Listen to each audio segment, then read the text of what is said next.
press the bell icon on the YouTube app and never miss another update.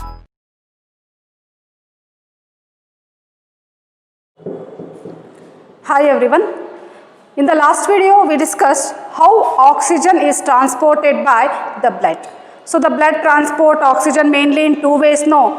As 3% of oxygen is transported in dissolved form and remaining 97% of the carbon dioxide is transported in the form of oxyhemoglobin. Okay, so in this video I would like to discuss the transport of carbon dioxide. So as you know, the blood will transport both oxygen and as well as the carbon dioxide.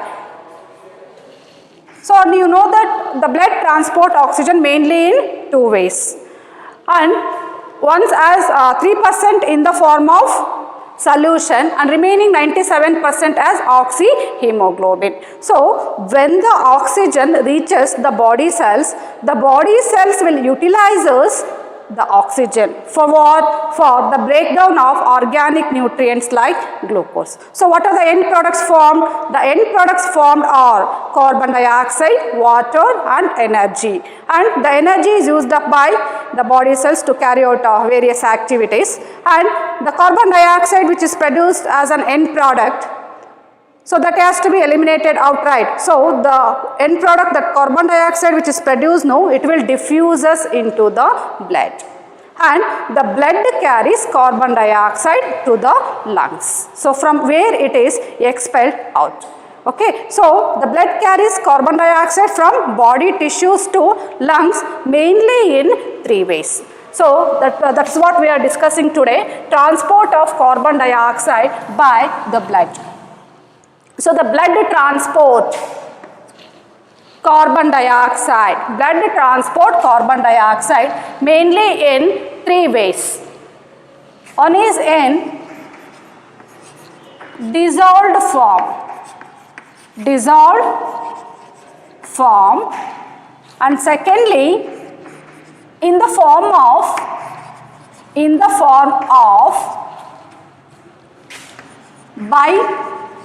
bicarbonates, in the form of bicarbonate ions, and lastly in the form of as carbaminohemoglobin.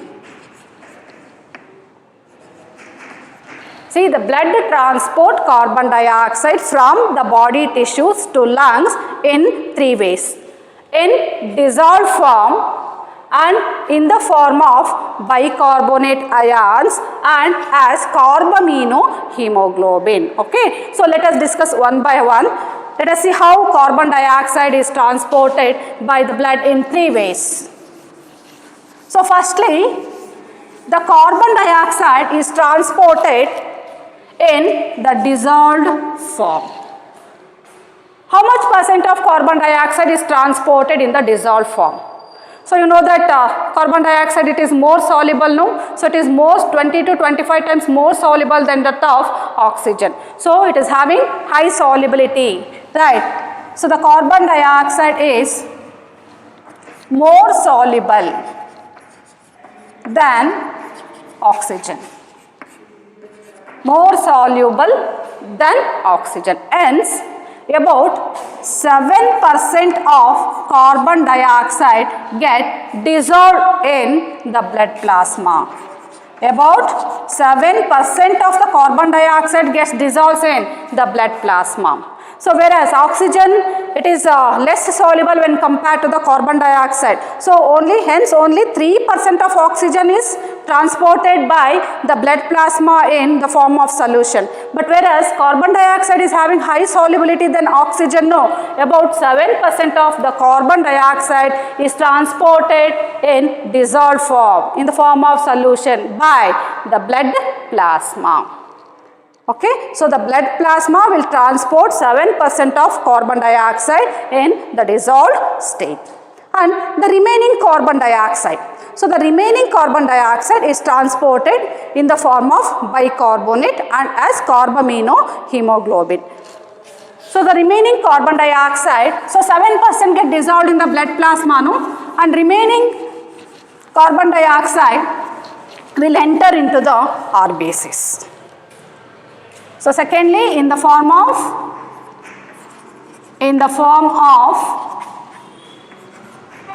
bicarbonate. Secondly, in the form of bicarbonate. See, body cells.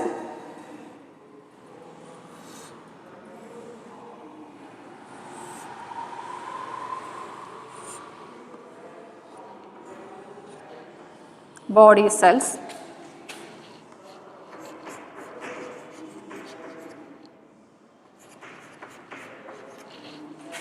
And this is a blood capillary.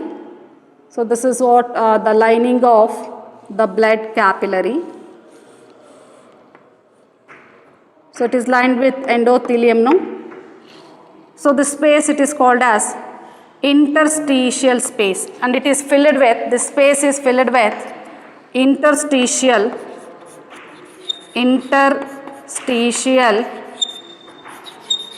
fluid. This is filled with the interstitial fluid, and this is what the lining of blood capillary. Here comes the RBC. So what are the components of blood?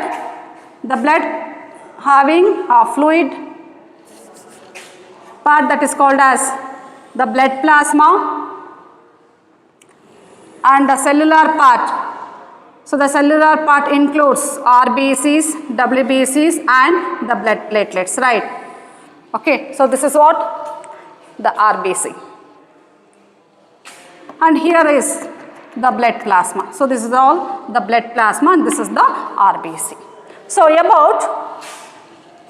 it is due to the oxidation of organic substrate, the carbon dioxide is continuously produced by the body cells, right?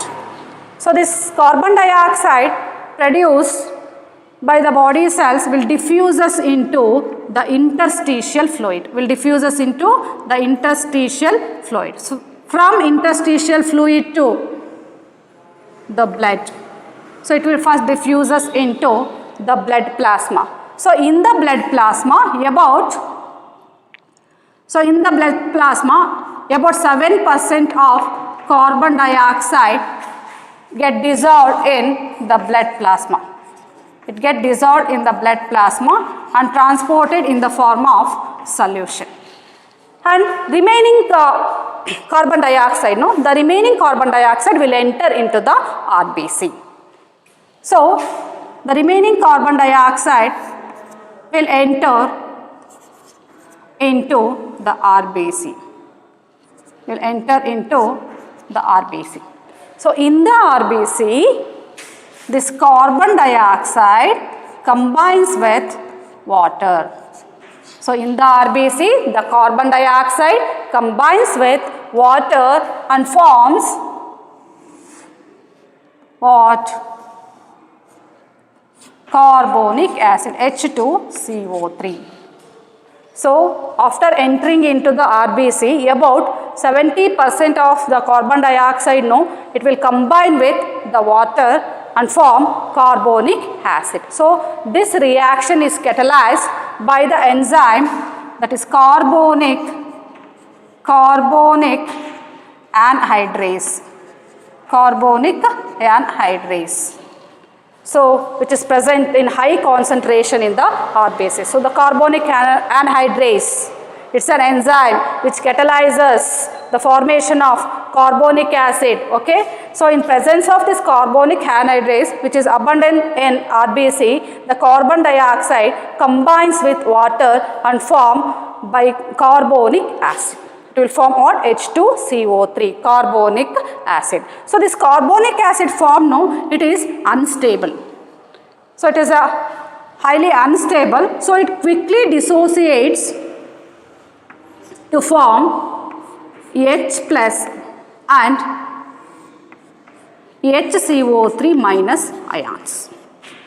So the carbonic acid form, it quickly dissociates to form hydrogen ions and bicarbonate ions. So this hydrogen ions, so the hydrogen ions produced If these hydrogen ions are allowed to accumulate in the RBCs, so these hydrogen ions would make the blood acidic, right? So hence these hydrogen ions are buffered by the hemoglobin. So in order to prevent the decrease of pH, these hydrogen ions will combine with the hemoglobin, and forms hemoglobinic acid. It will form hemoglobinic acid. So the hydrogen ions combine with hemoglobin which is present in the RBCs and forms what? Hemoglobinic acid. And the bicarbonate ions formed. So the bicarbonate ions are negatively charged. Okay, so this membrane of RBCs, the membrane of RBC is permeable to negatively charged ions, whereas it is impermeable to positively charged ions. Hence, as bicarbonate ions are negatively charged, so these bicarbonate ions which are produced in the RBCs will diffuse into the blood plasma. The bicarbonate ions, as they are negatively charged, the membrane of RBC is permeable to negatively charged ions. So the bicarbonate ions which are produced in the RBCs will diffuse into the blood plasma. So they will move from RBCs into the blood plasma. So once the bicarbonate ions move out of the RBCs, so this disturbs the ionic balance. So exit of bicarbonate ions causes changes in the ionic balance between the RBCs and as well as the blood plasma. So in order to maintain the ionic balance, the chloride ions which are present in the blood plasma will diffuse into the RBC,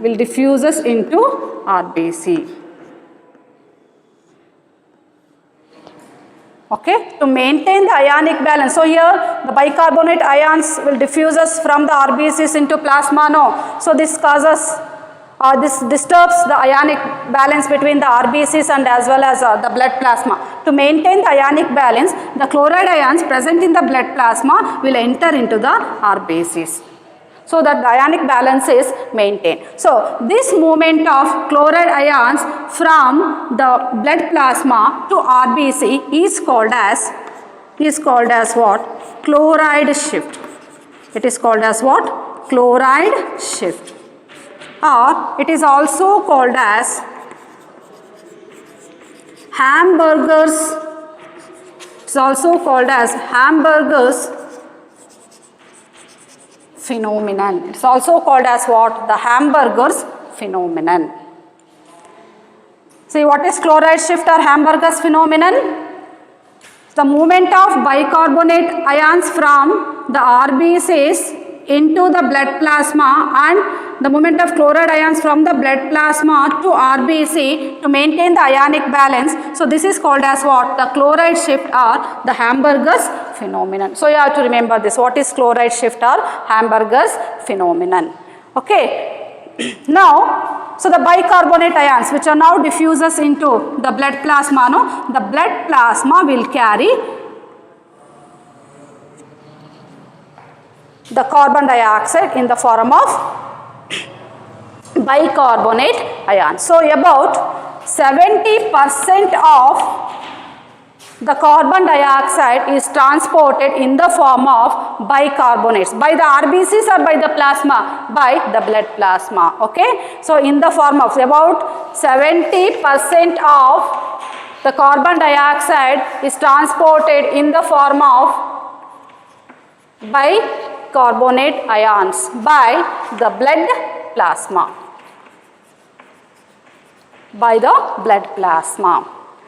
When this deoxygenated blood from the body tissues reaches the alveoli of the lungs. So when this deoxygenated blood containing the carbon dioxide reaches the alveolar side, what happens? So there the partial pressure of carbon dioxide and partial pressure of oxygen changes, right? So what is the partial pressure of oxygen in the alveoli of lungs? It is 104 millimeters of mercury. What about the partial pressure of carbon dioxide? So it is 40 millimeters of mercury. So in the alveoli of lungs, the partial pressure of oxygen is more, high partial pressure of oxygen and low partial pressure of carbon dioxide. So it is due to the low partial pressure of carbon dioxide and high partial pressure of oxygen, the entire process get reversed at the alveolar side. So what has happened at the tissue level? No, this entire process get reversed at the alveolar side because of high partial pressure of oxygen and low partial pressure of carbon dioxide. Okay, see here, it is due to the high partial pressure of oxygen. So affinity of hemoglobin for oxygen increases, so that the hemoglobin binds with the oxygen and forms what? Oxyhemoglobin. So at the alveolar side, it is due to the high partial pressure of oxygen, the affinity of hemoglobin and oxygen increases, so that the hemoglobin will bind to the oxygen. So that will form what? Oxyhemoglobin. So thus oxyhemoglobin, so hemoglobin will bind to the oxygen to form oxyhemoglobin and releases again, it releases what? The H plus ions, hydrogen ions. So it binds with the oxygen and releases hydrogen ions. Okay. So once the oxyhemoglobin is formed at the alveolar side, so what happens? This oxyhemoglobin, it behaves as a strong acid and it releases excess of hydrogen ions. So it releases excess of hydrogen ions. Okay. So at the tissue level, hydrogen ions binds with hemoglobin and forms hemoglobinic acid. So this reaction is reversed at the alveolar side. So the hemoglobin, it releases the hydrogen ions by combining with the oxygen. Okay. So once the oxyhemoglobin formed, it releases the excess of hydrogen ions because the oxyhemoglobin, it acts as a strong acid. Okay. Now the hydrogen ions are there in the RBCs, and again what happens here? Here also it is reversed. The bicarbonate ions,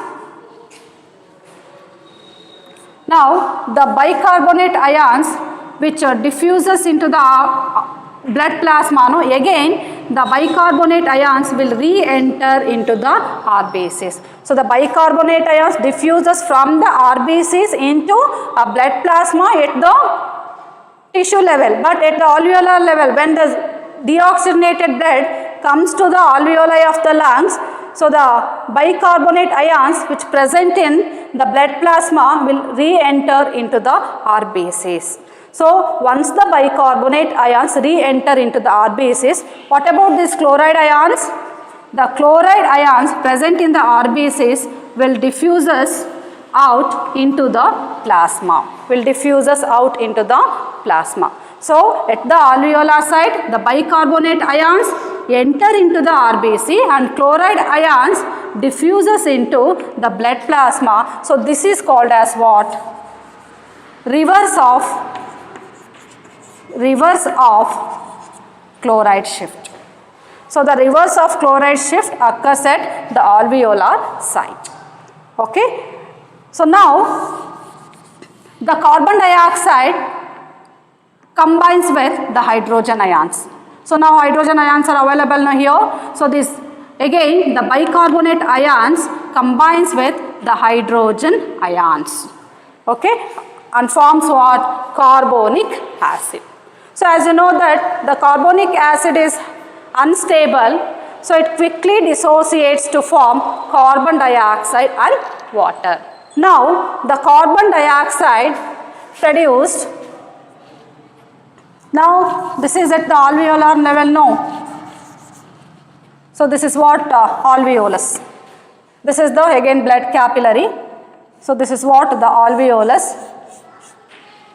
So now the carbonic acid formed, it is highly unstable and it quickly dissociates, okay, na, to form what? Carbon dioxide and the water. Now this carbon dioxide will diffuses from the RBCs into the blood plasma.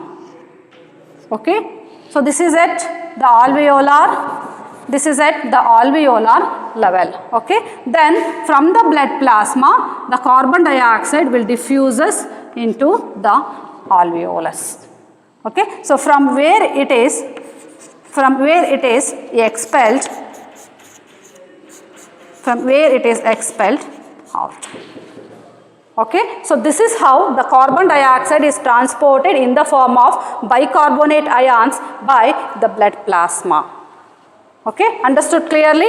So in the body tissues, the carbon dioxide diffuses into the blood and it enters into the RBCs. In the RBCs, it combines with water and forms carbonic acid. As the carbonic acid is unstable, it readily dissociates to form hydrogen and bicarbonate ions. The hydrogen ions combine with hemoglobin and forms hemoglobinic acid, whereas the bicarbonate ions, they are negatively charged, they diffuses out of the RBCs into the blood plasma. Okay, so in response to this, the chloride ions, to maintain the ionic balance, the chloride ions from the blood plasma will diffuses into the RBCs. Okay, so this is what the chloride shift or Hamburger's phenomenon.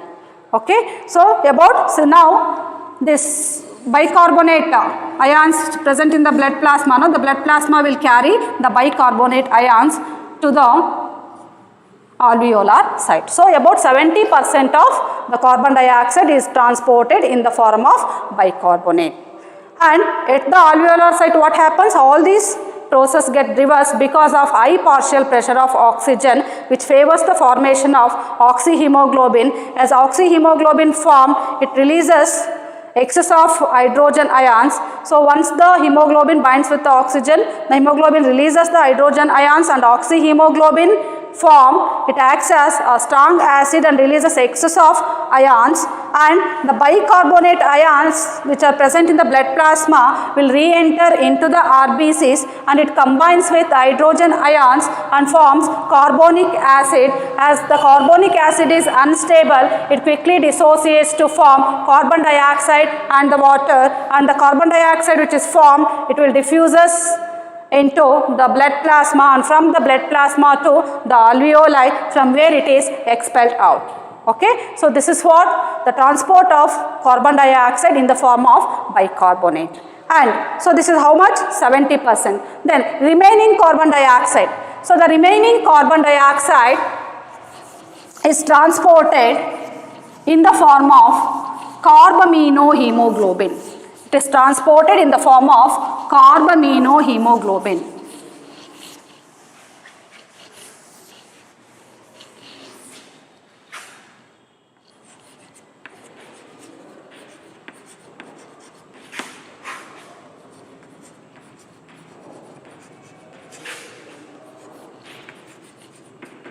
Is transported in the form of carbaminohemoglobin.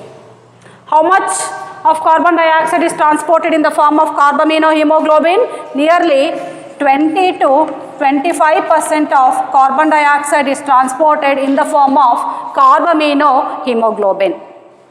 See here. See, this formation of carbaminohemoglobin occurs at the tissue level. So at the tissue level, at the tissues, formation of carbaminohemoglobin occurs. Okay, it is because of two factors. So at the tissues, what is the partial pressure of carbon dioxide? It is 45 millimeters of mercury. And what about the partial pressure of oxygen? It is 40 millimeters of mercury. So in the tissues, the partial pressure of oxygen is low or high? Low partial pressure of oxygen and high partial pressure of carbon dioxide. So these two factors favors the formation of carbaminohemoglobin. So these two factors responsible for the binding of carbon dioxide with the hemoglobin to form carbaminohemoglobin. Okay, so at the tissues, so the carbon dioxide is produced in the tissues, no, that will diffuse us into the blood plasma. Only 7% get dissolved in the blood plasma, remaining that carbon dioxide will enter into the RBCs. In the RBCs, so 70% is transported in the form of bicarbonates, and remaining 20 to 25% of carbon dioxide, no, it will combines with the hemoglobin. It will combines with the hemoglobin and form a temporary complex that is called as carbaminohemoglobin, and forms carbaminohemoglobin. So this formation of carbaminohemoglobin occurs at tissues.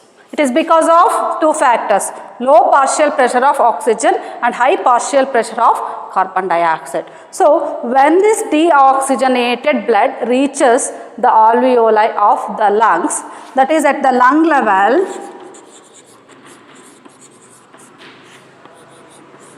so the partial pressure of oxygen is low or high.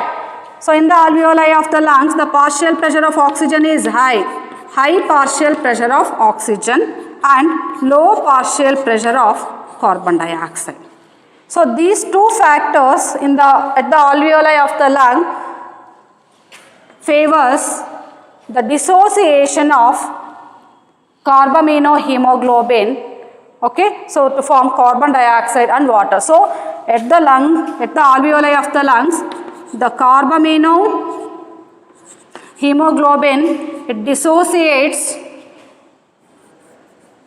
So here it forms carbaminohemoglobin. At the alveolar level, the carbaminohemoglobin dissociates to form carbon dioxide and water. Okay, now the carbon dioxide will diffuse us from the RBCs into the blood plasma, and from the blood plasma it will diffuse us into the alveoli, and from where it is expelled out. Okay, so this is what about 20 to 25% of carbon dioxide is transported in the form of carbaminohemoglobin. Understood clearly? So the blood will transport carbon dioxide mainly in three ways. So 7% in the dissolved form, 7% in the dissolved form, 70% in the form of